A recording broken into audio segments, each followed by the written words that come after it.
Tanpa kita sadari, ada satu kebaikan yang telah menemani kita semenjak matahari terbit. Dari siang menuju petang. Dari petang menuju malam. Tahukah kamu dari mana kebaikan itu berasal? Dari sini. 24 Hours of Goodness.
Tanpa kita sadari, ada satu kebaikan yang telah menemani kita semenjak matahari terbit. Dari siang menuju petang. Dari petang menuju malam. Tahukah kamu dari mana kebaikan itu berasal? Dari sini. 24 Hours of Goodness.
Acara ini didukung oleh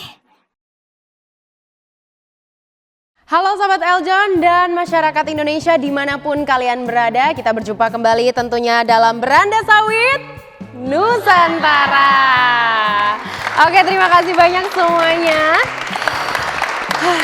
Luar biasa, hari ini merupakan acara yang sangat-sangat luar biasa karena acara Beranda Sawit Nusantara ini dapat terselenggara tentunya berkat dukungan dari Badan Pengelola Dana Perkebunan Kelapa Sawit atau BPDPKS.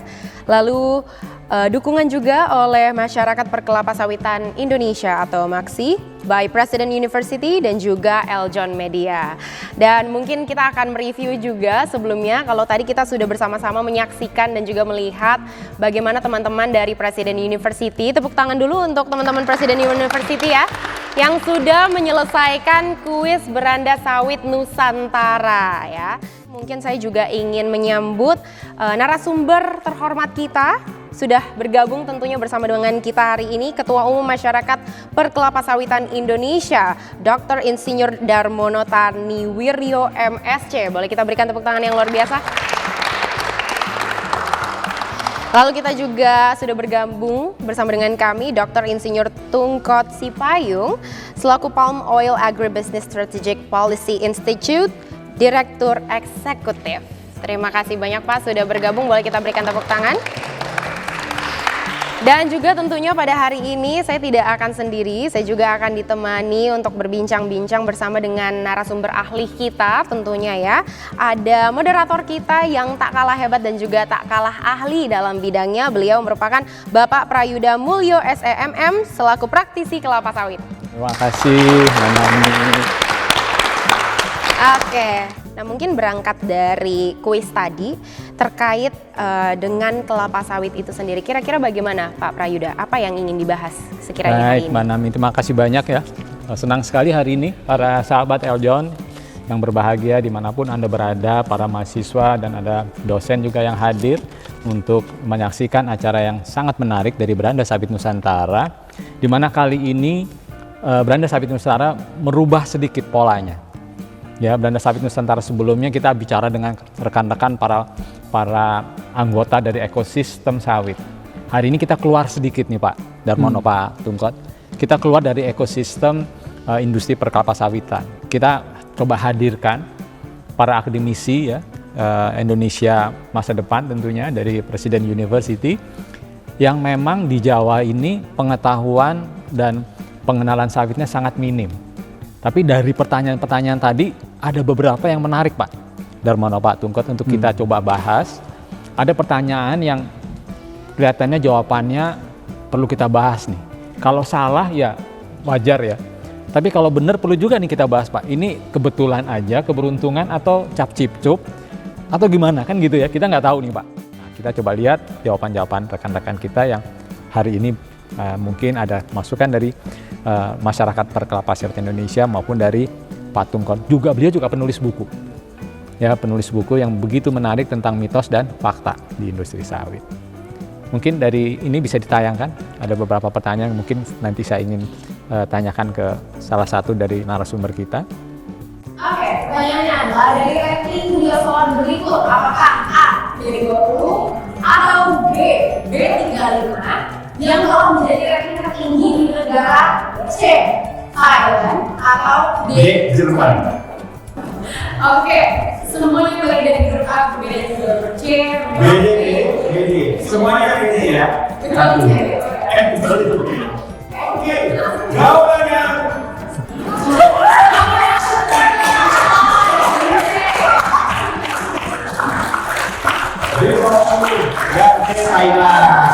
Ya. Oke, tentunya bersama-sama kita akan mereview kuis tadi ya, beberapa pertanyaan dari kuis-kuis sebelumnya, dan yang menjadi highlight dari saya tadi untuk salah satu kuisnya itu yang paling menarik tadi untuk ketiga grup itu ada menjawab terkait dengan pertanyaan rating biosolar pada suatu negara. Nah, ini hal yang paling menurut saya juga penting untuk kita ketahui bersama ya, mengenai data itu kan adalah sesuatu hal yang tidak bisa berubah. Dan mungkin pada hari ini kita ingin langsung bertanya dengan pakarnya dan juga ahlinya. Mungkin boleh silakan dari Bapak Tungkot dulu atau dari Pak Darmono. Baik, terima kasih. Ini tadi memang acara yang sangat bagus sekali dan saya kira tidak perlu kecil hati ya kalau tadi jawabannya salah. Karena setelah saya cek tadi ternyata memang belum ada ini pelajaran atau namanya mata kuliah tentang sawit kan.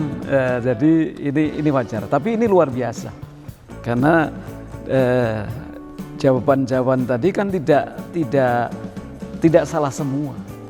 Ya kan, berarti sudah ada pengetahuan yang dimiliki atau barangkali dari baca-baca, kalau bukan dari kuliah ya, ini luar biasa. Jadi jangan berkecil hati kalau tadi banyak yang salah. Itu yang penting, karena yang kita harapkan justru kecintaan terhadap sawit semakin besar gitu kan.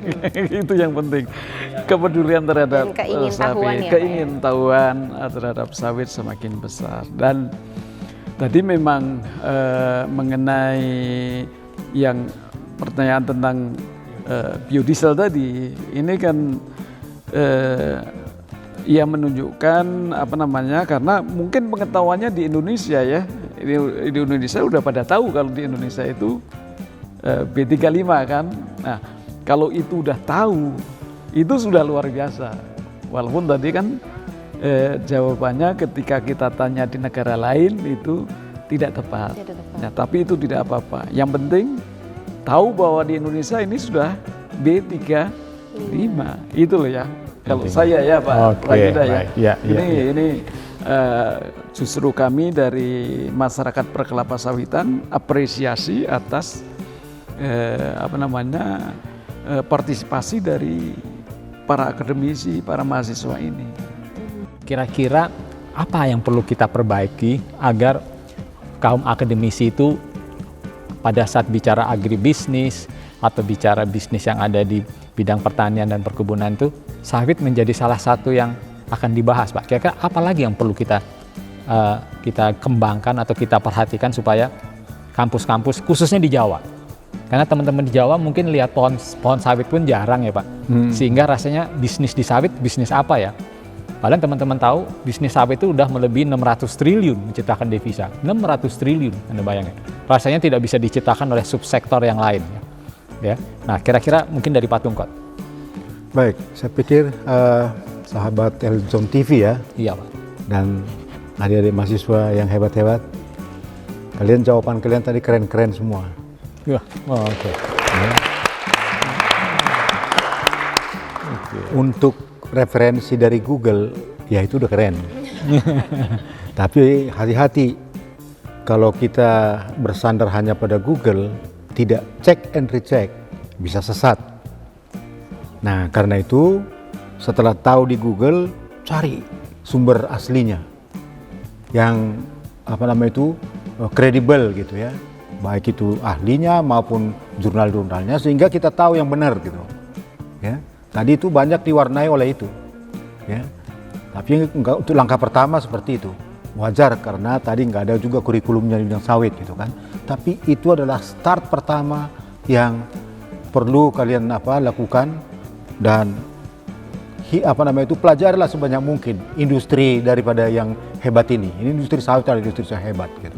Soal biodiesel tadi itu luar biasa gitu kan. Nah, itu juga coba dipelajari kembali ya. Di dunia ini biodiesel itu banyak, biosolar itu banyak basisnya. Ada berbasis sawit itu di kita Indonesia, Malaysia dan Thailand. Ada berbasis kedelai itu di Amerika. Ada yang berbasis rapeseed itu ada di Eropa gitu kan. Itu masing-masing bahan bakunya tergantung pada bahan bakunya. Nah, kalau pertanyaannya biodiesel sawit, memang ya Indonesia adalah terbaik ya. Indonesia saat ini sudah B35 bahkan mau melangkah ke B40. Nah, ini adalah luar biasa. Karena apa? Indonesia bukan hanya rupanya raja sawit, tapi juga menjadi raja biodiesel dunia dan negara pertama yang berhasil dan berani melangkah ke B35. Itu luar biasa gitu. Nah, ini kan pemahaman seperti ini perlu ya disebarluaskan ya. Nah, karena itu Pak Yuda, ini barangkali perlu ada semacam muatan lokal paling tidak mengenai soal sawit ini. Ini apalagi jurusan agribisnis, kalau nggak tahu itu soal sawit, itu keterlaluan gitu. Ya, itu komoditas yang paling besar di dunia, di Indonesia ya, dan Indonesia rajanya gitu kan. Masa kita nggak tahu gitu kan? Itu kan keterlaluan gitu. Nah, karena itu adik-adik mahasiswa nanti usulkan tuh kepada dekannya. Kalaupun nggak ada mata kuliah mengenai sawit khusus gitu, paling tidak kuliah umum, undang Pak Yuda, undang Pak Dar gitu kan. Nah, itu kalau udah berdua ini datang pasti saya diajak kan begitu. Insya Allah. Jadi supaya namanya Presiden University. Masa Presiden University nggak ada sawit? Ya kan? Nggak keren dong, ya toh. Jadi itu saran kami kalau bisa. Kalau tidak bisa jadi kurikulum, salah satu bagian daripada kurikulum, kita perlu perjuangkan paling tidak ada seminarnya mungkin seminar ya, atau ada studi general yang namanya ya katakanlah kuliah umum ya. Kuliah umum supaya apa yang besar-besar seperti industri sawit ini kita bisa, adik-adik mahasiswa bisa ketahui dengan benar ya. Kalau kita bicara sawit, saya makin lama, saya sudah puluhan tahun mendalami sawit, makin lama saya makin kagum kepada sawit ini. Dia bukan hanya tanaman ajaib, tapi juga tanaman yang nggak mungkin diganti di mana saja di seluruh dunia. Ya, jadi kalian harus bangga mengenai itu gitu. Coba bayangkan, Sawit itu, ya, dari sawit keluar 2 minyak. Tadi Mbak Astri nambahkan lagi pengetahuan gitu kan. 2 minyak 3 warna. Iya kan? 2 minyak 3 warna.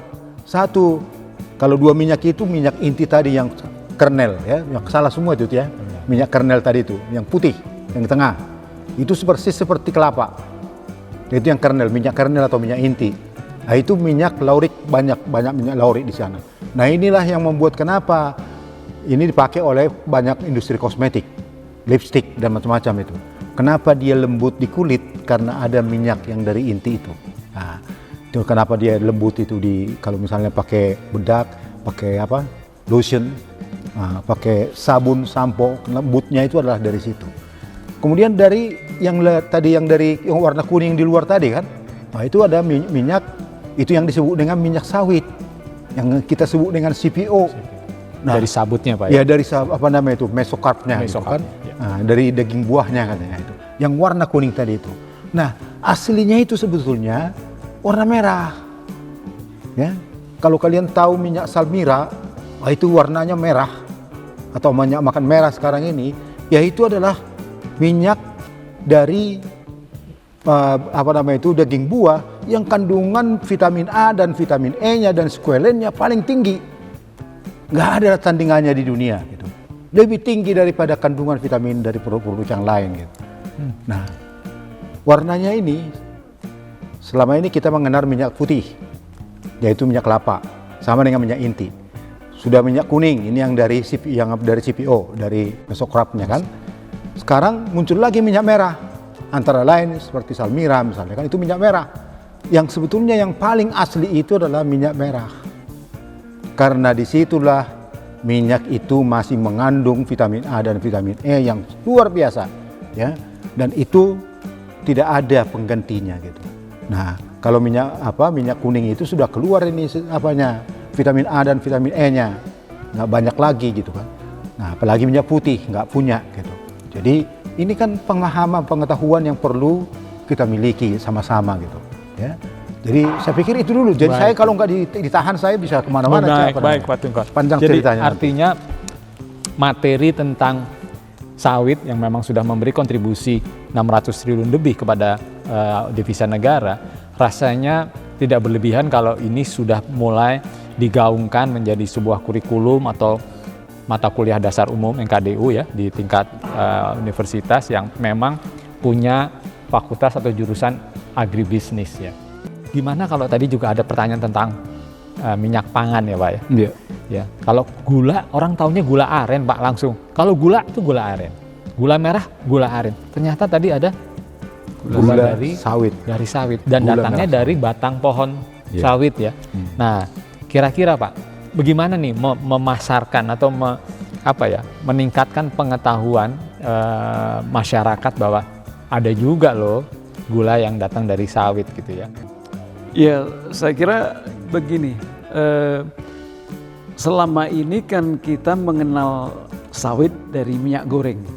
Ya, dekat sekali ya minyak goreng. Kalau ditanyakan ke siapa-siapa sawit, ya minyak goreng, identik dengan minyak goreng kan.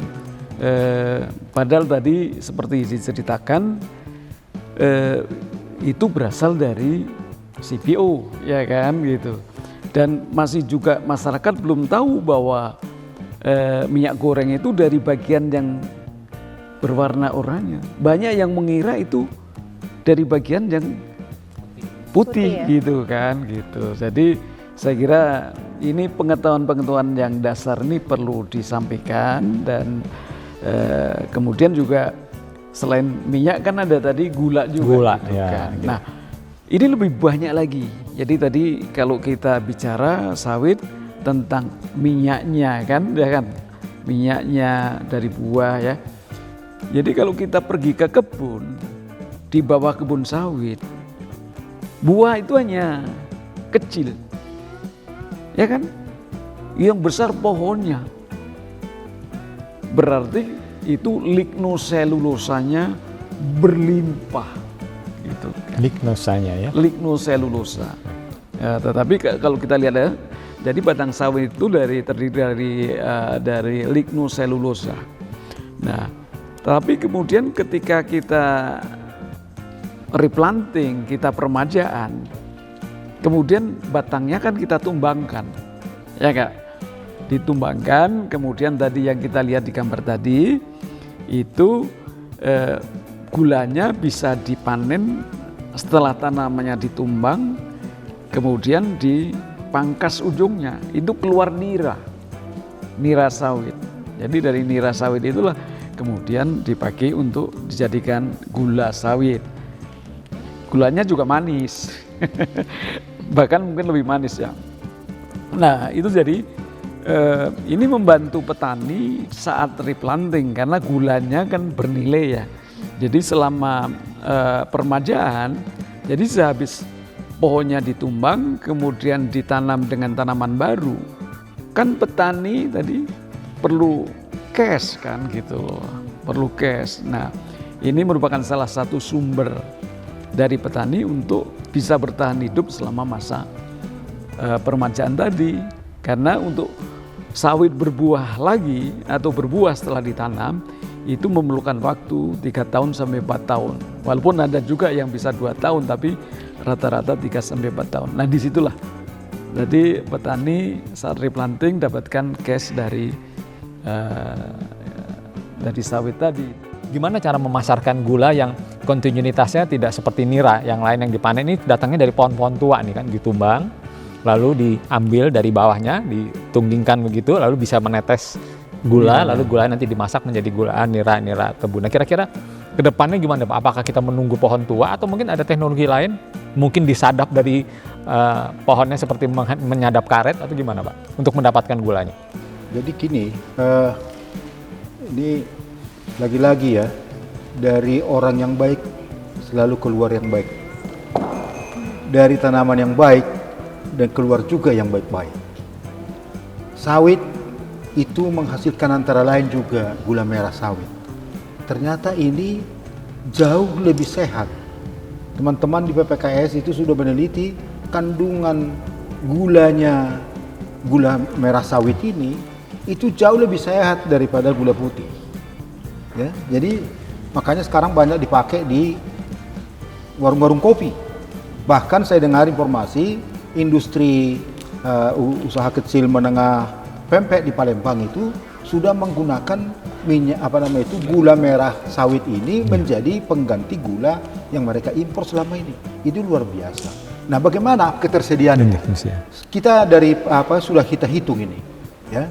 1 tahun kita replanting ada sekitar 400.000 hektar. 400. Kalau kali per hektar itu ada 110 aja pohon gitu kan, itu berapa? Per bulan itu kita tinggal bagi. Jadi sebetulnya replanting itu tidak di ujung tahun, tapi dari awal tahun, Januari, Februari, Maret, April, kita sudah bisa menghasilkan setiap saat gula merah sawit. Berapa besar ini? Kita sudah pernah hitung. Yang kita hitung itu adalah bisa kita dapat sekitar 3,5 juta ton gula ya? Gula setiap tahun. Atau setiap bulan tinggal bagi 12. Berarti sekitar 300.000 ton gula kita peroleh setiap bulan dari batang sawit ya, yang direplanting setiap bulan. Nah, ini impor kita berapa? Impor kita setiap tahun gula dari internasional itu 3,5 juta ton. Artinya apa? Kalau kita kembangkan ini gula merah sawit menjadi gula alternatif, selain sehat juga perekonomiannya. Nggak perlu kita mengimpor, swasembada terjadi. Nah ini yang perlu juga harus kita sosialisasikan, gaungkan di mana-mana. Dan barangkali forum-forum seperti ini akan bisa efektif juga untuk menyuarakan ini. Gitu. Ada solusi, nggak perlu harus impor dan itu biayanya sangat murah sekali karena dia bukan lagi produk utama kan, bukan dari batang gitu. Setiap bulan, setiap hari bahkan replanting Pak. Jadi setiap hari ada produksi minyak gula merah sawit. Gula merah sawit disebut itu. Jadi banggalah Indonesia punya sawit, bukan hanya menghasilkan minyak tapi juga menghasilkan gula gitu. Bukan main. Baik, Mbak Naomi. Menarik sekali ya. Kelapa sawit ini 24 hour in our daily lives.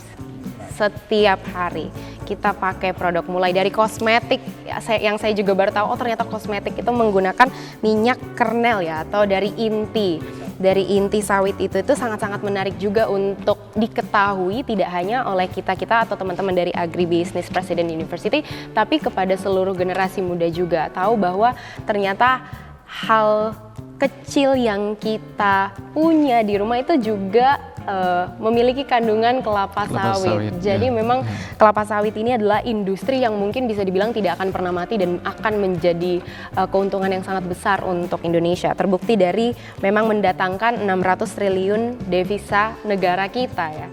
Yang paling penting itu bagaimana informasi ini bisa sampai agar yang mengetahui mungkin tidak hanya dari masyarakat perkelapa sawitan saja begitu kali ya Pak ya. Jadi kami kalau misalnya sudah tahu, jadi kepengen juga melestarikan, kepengen juga untuk turut berada di dalam industri kelapa sawit. Mungkin seperti itu. Kira-kira kalau dari Pak Prayudha atau menarik dari sekali ya. ini Jadi ada artinya memang closing statement? Closing statementnya artinya memang keilmuan sawit di tempat yang tidak ada sawit masih kurang nih Pak. Kita percaya itu ya. Kalau teman-teman dari Riau, ya dari Sumatera, dari Kalimantan, bahkan dari Sulawesi sudah begitu familiar dengan kegiatan perkebunan sawit. Gimana dengan Jawa? Ya kan? Padahal Jawa adalah pulau yang paling banyak menggunakan produk sawit. End produk sawit ada di Jawa nih, karena manusia di Indonesia bertumbuh pada Jawa ya. Mudah-mudahan dengan ada IKN ya, mungkin akan banyak juga ke sana. Tapi artinya apa? Artinya keilmuan itu perlu kita gaungkan lagi ya, perlu kita dekatkan dengan dunia akademisi. Perlu teman-teman di akademik di komunitas keilmuan ini mendapatkan pengetahuan tentang ini. Closing saya, mudah-mudahan ini bisa ditangkap oleh dunia akademisi untuk menambah ya khasanah keilmuan tentang sawit yang menjadi tumpuan perekonomian Indonesia. Mungkin itu ya Pak? Ya. Baiklah, terima kasih Mbak Nami. Baik, terima kasih banyak kepada seluruh teman-teman dari Presiden University dan juga sahabat Eljon dan seluruh masyarakat Indonesia yang sudah menonton. Tentunya kita sudah mendapatkan banyak sekali pengetahuan terkait dengan industri kelapa sawit. Semoga teman-teman yang berada di rumah juga bisa menjadi tambah tahu dan bisa semakin tertarik akan industri yang satu ini. Maka dari itu teman-teman, akhir kata saya Nami Afra bersama dengan Pak Prayudha dan juga para narasumber ahli kita pamit undur diri. Sampai jumpa di Beranda Sawit Nusantara berikutnya.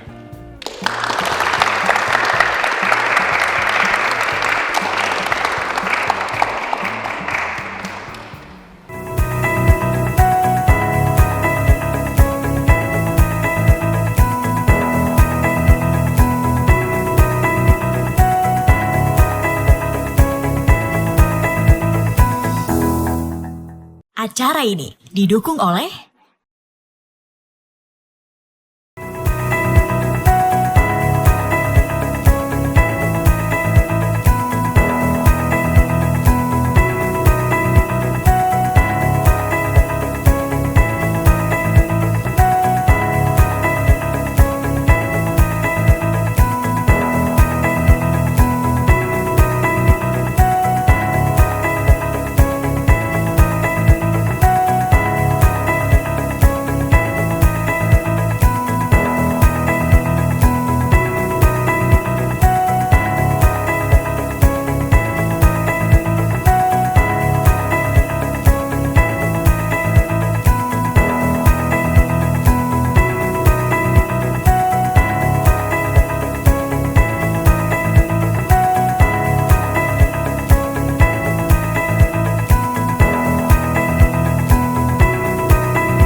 sahabat Eljon yang ada di rumah, perkenalkan saya Desi Rahel Syadian, Putri Bumi Indonesia Udara 2023. Gimana, udah nonton videonya belum?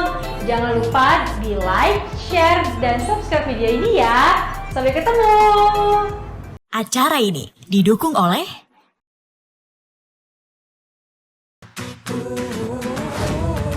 Tanpa kita sadari, ada satu kebaikan yang telah menemani kita semenjak matahari terbit. Dari siang menuju petang. Dari petang menuju malam. Tahukah kamu dari mana kebaikan itu berasal? Dari sini. 24 Hours of Goodness.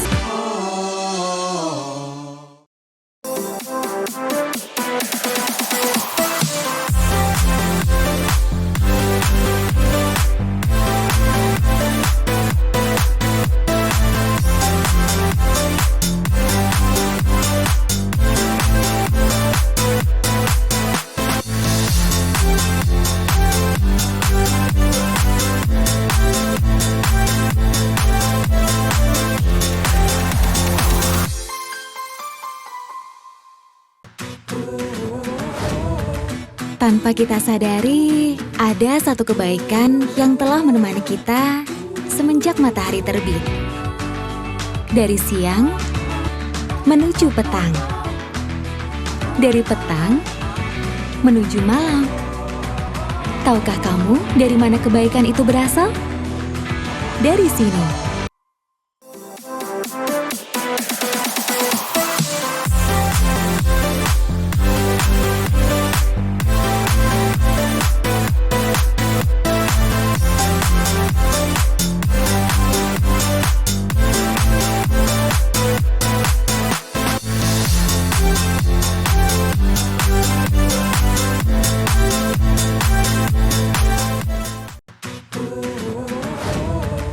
Tanpa kita sadari, ada satu kebaikan yang telah menemani kita semenjak matahari terbit. Dari siang menuju petang. Dari petang menuju malam. Tahukah kamu dari mana kebaikan itu berasal? Dari sini. 24 Hours of Goodness.